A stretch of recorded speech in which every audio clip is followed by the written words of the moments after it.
Sabi nga nila, kapag may nararamdaman ka na sa isang tao, sabihin mo o kaya naman ipakita mo. Kasi kung itatago mo lang yan, paano niya malalaman ang nais mo?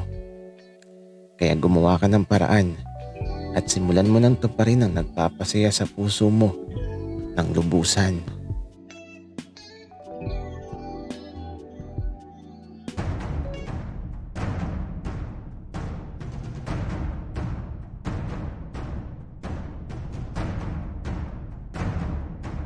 Kaibigan, huwag mong kalimutan mag-subscribe sa aming channel at huwag din kalimutan i-click ang notification bell at subscribe button. Subscribe na!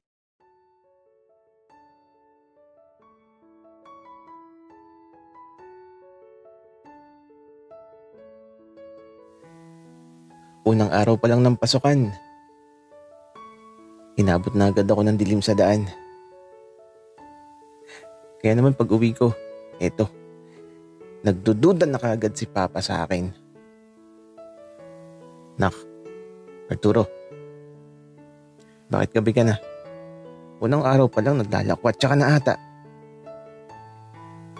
Papa, hindi naman ako naglalakwatsa. At saka galing ako dun sa classmate ko. Nagmerienda kasi kami sa bahay nila. Anak, babae ba yan o lalaki? Lalaki yun, Papa. Okay. Mabuti naman at lalaki yung classmate mo. Kasi baka mamaya, pag babae yan mabuntis mo. Hello? Papa, grabe naman. Buntis agad? Tsaka huwag ka pong mag-alala.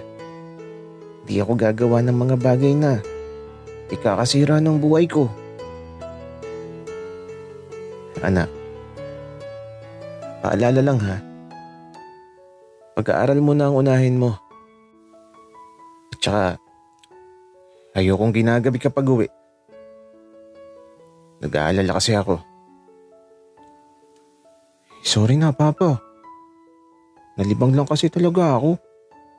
Di ko napansin ang oras.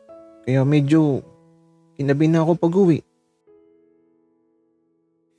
Anak, di naman sa pinaghihigpitan kita ha. Pero mag-chat ka. Tapos mag-send ka ng location para alam ko kung nasan ka. Sige po, Papa. Gagawin ko po. Kaya ito, nagapunan na kami. At matapos makakain, diretso na ako sa silid ko. At ipinikit ko na ang mga mata ko. Sa pagpikit ko ng mga mata ko, napapangiti ako sa saya kasi naman, yung papa ni Benji ang naalala ko. Gusto ko na ulit sumapit ang bukas. Kaya ito nang makatulog ako.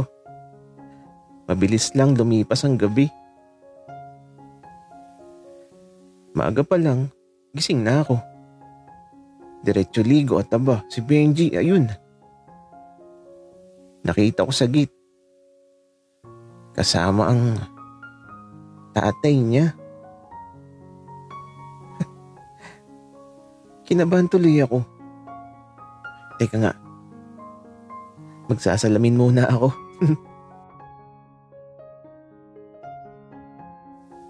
Mula sa bulsa ng suot ko na pantalon, kinuha ko maliit na bilog na salamin.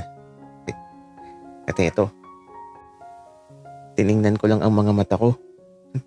At baka may muta ako. At nung masigurado kong walang muta, eto, lalapit na ako sa kanila. Kaya naman, lumakad na ako patungo kay Benji. Nakangiti pa nga ako. At paglapit ko, Benji, ang aga mo. Ikaw din naman, Arturo. Ang aga mo din.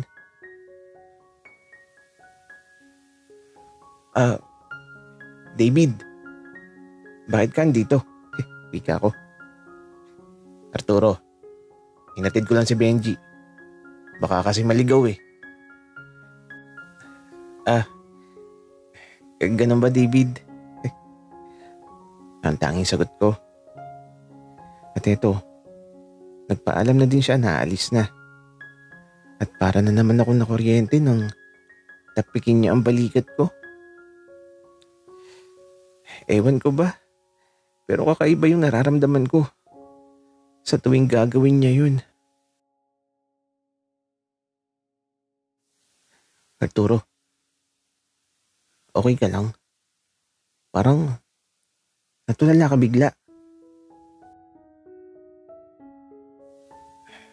Okay lang naman ako, Benji. Sobrang saya ko lang. Bakit naman, Arturo?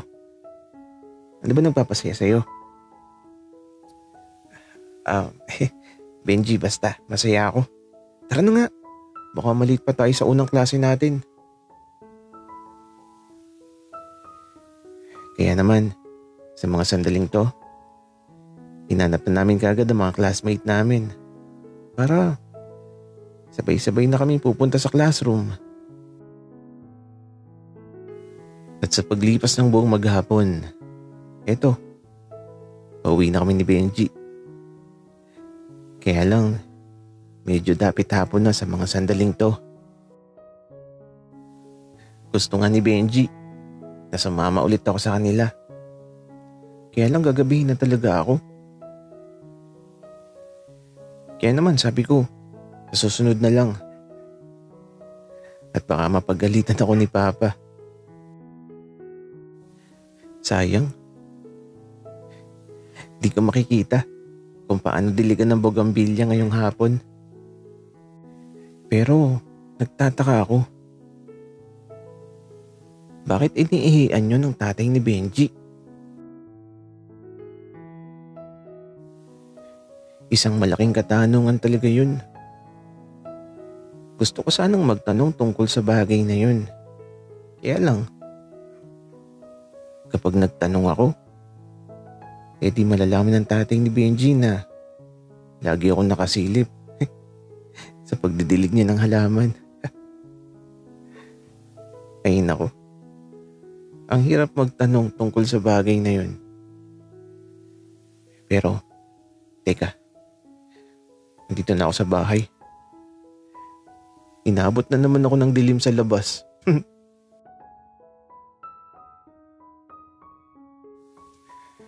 Papa, nandito na ako. Anak, ginabi ka na naman. Pero okay lang. Alam kong gagabihin ka talaga dahil sa schedule mo. Tara na kumain para makapagpahinga ka na. Diretso kain na din kami kagad ni Papa. At eto, naisipan kong itanong sa kanya kung may nalalaman ba siya sa pag-ihi sa bogambilya. Papa, alam mo ba kung bakit iniihian ng bogambilya? Anak, saan mo naman napulot ang tanong na yan? Narinig ko lang, Papa. Kaya naitanong ko sa'yo. Nako anak, hindi ko alam ang tungkol sa sinasabi mo. Natahimik na lang ako. Wala din palang alam si Papa tungkol dun. Kung sa bagay, di siya mahilig sa halaman. Pero, alam ko kung saan mahilig si Papa.